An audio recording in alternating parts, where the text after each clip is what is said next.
Bonjour, peuple du Seigneur, le peuple précieux que Dieu a aimé, le Dieu qui nous a choisis, le Dieu qui a manifesté son amour envers nous pour nous privilégier afin que nous puissions nous rapprocher de lui. Ce même Dieu nous fait la grâce par l'amour qu'il manifeste envers nous ce matin pour que nous soyons là encore dans sa présence, pour continuer à nous encourager comme il nous recommande dans sa parole. Nous revenons encore ce matin pour continuer la suite de notre encouragement d'hier. Nous sommes sur le volet l'agneau de Dieu qui a été immolé pour toutes nos offenses, afin que nous soyons sauvés, gagnés pour la vie éternelle. Comme Jean-Baptiste l'avait dit, dans le livre de Jean, chapitre 1, verset 29, comme on a dit hier, il dit le lendemain, il vit Jésus venant à lui et il lui dit, voici l'agneau de Dieu qui ôte les péchés du monde. Amen. Cet agneau, c'est Jésus-Christ, mes bien-aimés. Un être humain beau, précieux, gentil. Il s'est fait agneau, il s'est transformé en agneau de Dieu afin que son sang puisse nous donner l'éternité, afin que son sang puisse nous donner l'accès à recevoir toutes les bénédictions dans les lieux célestes que nous avons perdus hier à cause de notre incrédulité. Alors, mes bien-aimés, en tant qu'être humain, nous devons considérer les souffrances que le Seigneur Jésus a dû payer pour que toi et moi, nous devenions chrétiens.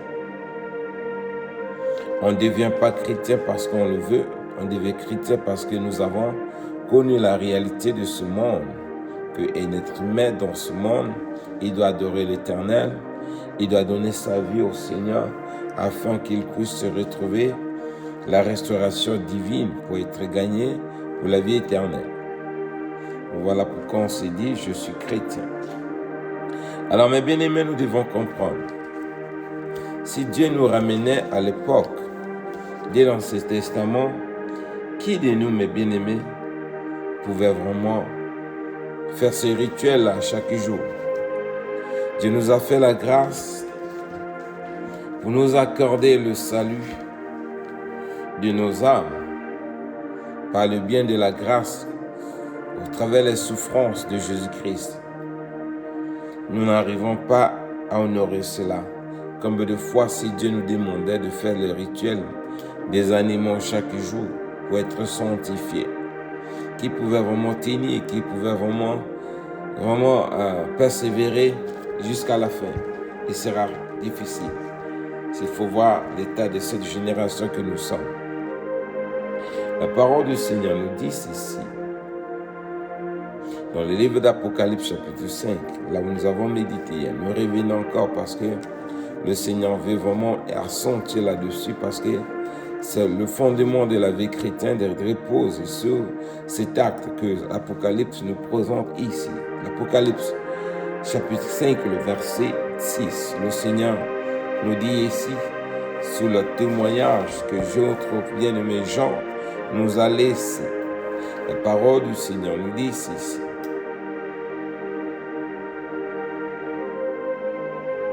Et je vis au milieu du trône et des 4 êtres vivants et au milieu des vieillards, un agneau qui était là, comme immolé.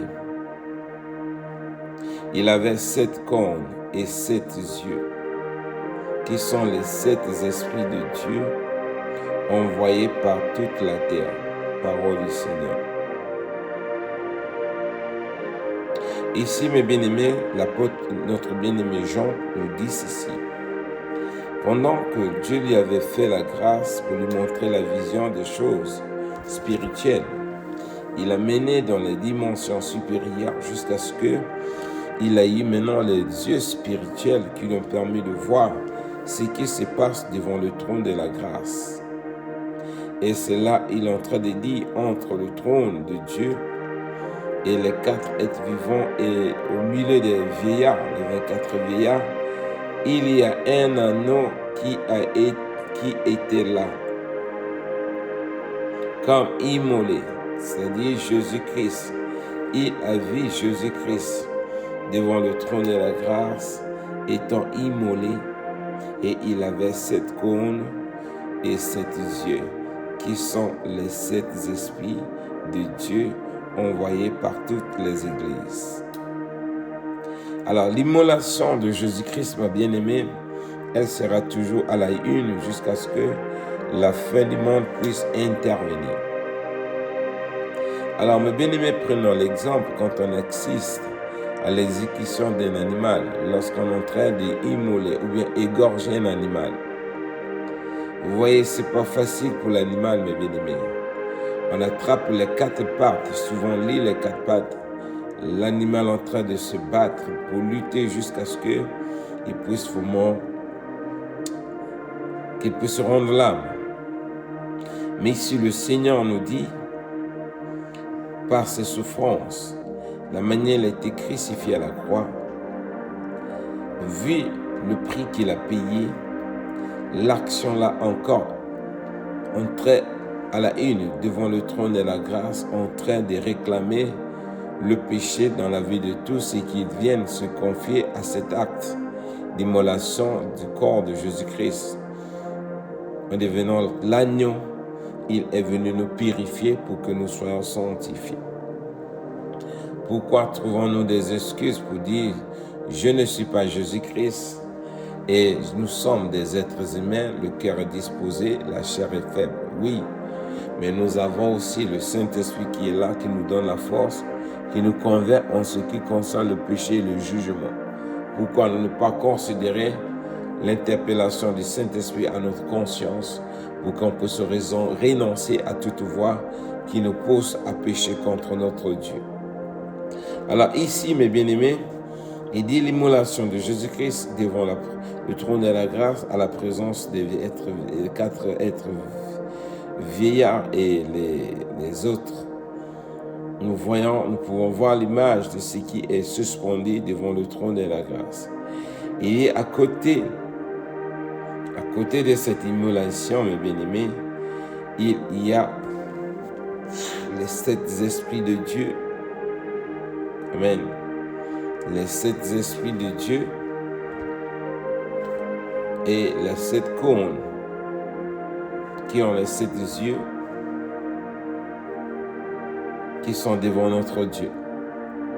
Ça veut dire que c'est le Saint-Esprit lui-même. Il est en train de voir le sacrifice de Jésus-Christ de manière permanente. Et le même Saint-Esprit aussi qui est sur la terre, qui a été envoyé sur la terre, en train d'examiner la conduite de tous ceux qui sont attachés à ce sang qui a été immolé devant le trône de la grâce. Parce qu'il dit bien ceci. Il dit ceci. Je vais prendre, il redit encore. Et je vis au milieu du trône des 4 êtres vivants et au milieu des vieillards un agneau qui était là comme immolé. Point. Il avait 7 cônes, 7 yeux qui sont les 7 esprits de Dieu envoyés par toute la terre. Par toute la terre.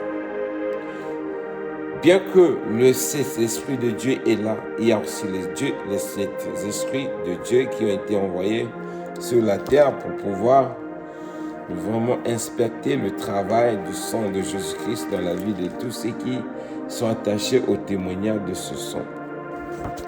Bien-aimés, comme je l'ai dit au début, si Dieu nous demandait de retourner à l'ancien temps, où nous allons nous efforcer à sacrifier des boucs et des animaux pour pouvoir se purifier, ce sera chose impossible pour chacun de nous, vu l'incrédulité que nous avons à nous aborder les choses plus simples, faciles que Dieu nous recommande. Combien de fois, s'il faut passer à des rituels, qui va prendre son argent, aller acheter un animal, aller chercher un sacrificateur qui l'égorge. Tu vas t'arrêter bien habillé. On va prendre le sang là, asperger soit sur toi et sur ta maison et ta famille pour que tu sois sanctifié. Vous voyez, ces choses compliquées là, vraiment accepter. Alors pourquoi ne pas accepter l'acte que Dieu nous demande de manifester au travers de la foi pour être lavé dans le spirituel et au même temps l'extérieur pourra vraiment refléter la gloire de Dieu qui se manifeste dans notre foi intérieurement. Amen. Si nous pouvons retourner dans le livre de Exode, à l'image, l'image que Exode chapitre 12 est en train de nous présenter, il faut comparer ce rituel et ce que Dieu nous a accordé en Jésus-Christ, mes bien-aimés. Il faut voir comment nous sommes bénis. La parole du Seigneur nous dit ici, dans le livre de Exode, chapitre 12, à partir du verset 3 jusqu'au verset 5. La parole du Seigneur nous dit ici, parle à toute l'assemblée d'Israël et dit, le 10e jour de ce mois, on prendra un agneau pour chaque famille, un agneau pour chaque maison. Si la maison est trop peu nombreuse pour un agneau, on le prendra avec son plus proche voisin. Selon le nombre de personnes, vous compterez pour cet agneau d'après ce que chacun peut manger. Ce sera un agneau sans défaut, mâle âgé d'un an. Vous pourrez prendre un agneau ou un chevreau, parole du Seigneur. Ici, mes bien-aimés, voici le rituel que Dieu avait ordonné à Moïse pour être pardonné de tous tes péchés, de toutes tes offenses. Voilà le rituel qui s'est passé. Chacun devrait vraiment immoler un animal chaque jour, au 10e mois, afin de s'approcher de ce Dieu pour que tes péchés soient pardonnés. Dieu nous a tant aimés pour abolir ce rituel, pour transférer ça au moyen de la foi en Jésus-Christ, où le sang là nous purifie d'une manière spirituelle. Quand nous invoquons ce sang, physiquement, spirituellement, c'est ce qui se passe dans le corps. Mais physiquement, nous ne pourrons pas voir cela. Pourquoi? Parce que c'est spirituel. Et Dieu nous a fait cela pour nous faciliter la tâche, afin que nous n'aurons pas trop de tracasseries comme l'ancien temps, comme le peuple agissait autrefois. Pourquoi ne pas considérer cela? Le Seigneur nous dit ceci. Regardez ce qui s'est passé pour que toi et moi, nous ayons l'accès du sang de la nouvelle alliance, du sang de la grâce. Dans le livre d'Ésaïe, chapitre 53, verse 53, à partir du verset 6 à 7, c'est-à-dire Ésaïe chapitre 53, verset 6 à 7, le Seigneur nous dit ceci. Nous étions tous errants comme des brebis, chacun suivait sa propre voie, et l'Éternel a fait retomber sur lui l'iniquité de nous tous. Il a été maltraité et opprimé. Il n'a point ouvert sa bouche, semblable à un agneau qu'on amène à la boucherie, à une brebis mute devant celui qui le tente. Il n'a point ouvert sa bouche. Verset 8, il a été enlevé par l'angoisse et le châtiment. Et parmi ceux de sa génération, qui a cru qu'il était retranché de la terre des vivants, et frappé par le péché, frappé pour le péché de mon peuple, on a mis son sepulcre parmi les méchants, son tombeau avec les riches, quoiqu'il use point commis de violence. qu'il n'y a eu aucune fraude, et qu'il n'y a eu point de fraude dans sa bouche. Il a plu à l'Éternel de le briser par la souffrance. Après l'avoir livré sa vie en sacrifice pour le péché, il verra une postérité prolongera ses jours, et l'œuvre de l'Éternel prospérera entre ses mains. Parole du Seigneur. Mais bien aimé, comme je l'ai dit tantôt dans le début, nous étions errants, on était vagabonds, s'il faut le dire de cette manière. On ne savait pas où y aller. À cause de nos offenses, à cause de nos transgressions et péchés, nous étions dépassés. On marchait de gauche à droite. Quand on avait des problèmes, on courait derrière les charlatans, derrière les féticheurs, derrière les voyants pour pouvoir voir la solution à nos problèmes. Voilà pourquoi la parole de Dieu nous identifie. En ce moment-là, nous étions errants. Pendant que nous étions errants, mais il a plu à Dieu de frapper, de l'humilier le Seigneur, afin qu'il soit blessé et qu'il soit méprisé et qu'il soit châtié, afin que nous pourrons retrouver la paix et la réconciliation avec notre Dieu, pour que son sang puisse nous laver, nous sanctifier, et que nous pourrons avoir l'accès du trône de la grâce. Alors, par les meurtrissures du Seigneur, par ses souffrances, par tout ce qu'il a connu comme sacrifice, d'humiliation à cause de toi et moi, Dieu veut que nous considérons vraiment attentivement ce sacrifice que Jésus a accompli à la croix. Car de son vivant, mes bien-aimés, il n'a pas connu la méchanceté, il n'a pas connu de crime, et il a marché, il a vécu dans ce monde comme un tout être humain qui vit sans pourtant commettre de failles, comme toi et moi. Mais malgré cela, ça n'a pas empêché Dieu d'accepter qu'il soit crucifié à la croix pour nous extraire son sang, pour que toi et moi, nous pourrons être bénis, délivrés de tout ce qui nous retenait dans la servitude. Alors, si nous comprenons que Jésus a livré sa vie pour nous à la croix, et il s'est humilié jusqu'à ce que nous soyons des hommes et des femmes de Dieu, alors pourquoi, mes bien-aimés, sommes-nous encore en train de lutter entre la chair et le sang? Ah, Seigneur. Que le Seigneur nous fasse grâce, qu'il nous bénisse, qu'il nous affermisse, afin que nous puissions avoir la connaissance de comprendre les choses de Dieu et de vivre une vie chrétienne digne à l'honneur de tous ceux qui reconnaissent que Jésus-Christ est leur Seigneur, il est leur Sauveur. Alors, comprenons cela, mes bien-aimés, changeons d'attitude, vivons d'une manière digne en honorant le prix du sang de la nouvelle alliance qui nous réconcilie avec le ciel. Dans Zacharie chapitre 4,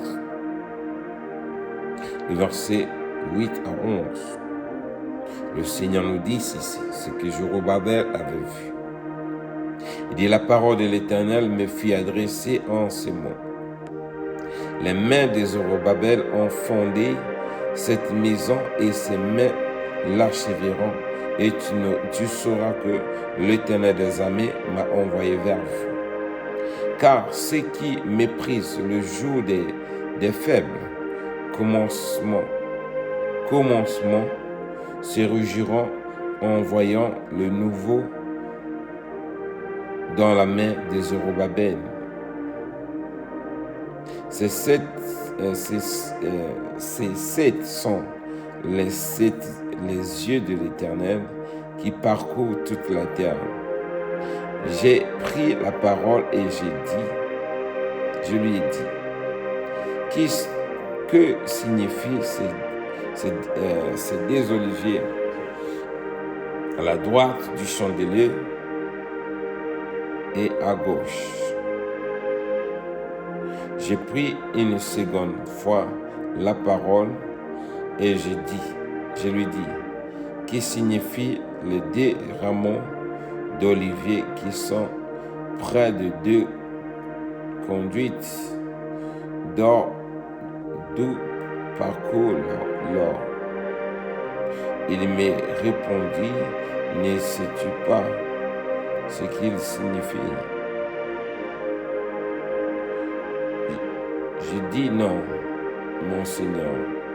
Et il me dit, ce sont les deux oins qui se tiennent devant le Seigneur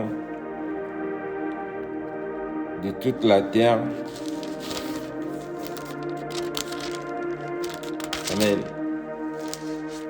Alors ici, mes bien-aimés, Zorobabel est en train de nous montrer quelque chose. La parole du Seigneur nous dit ceci.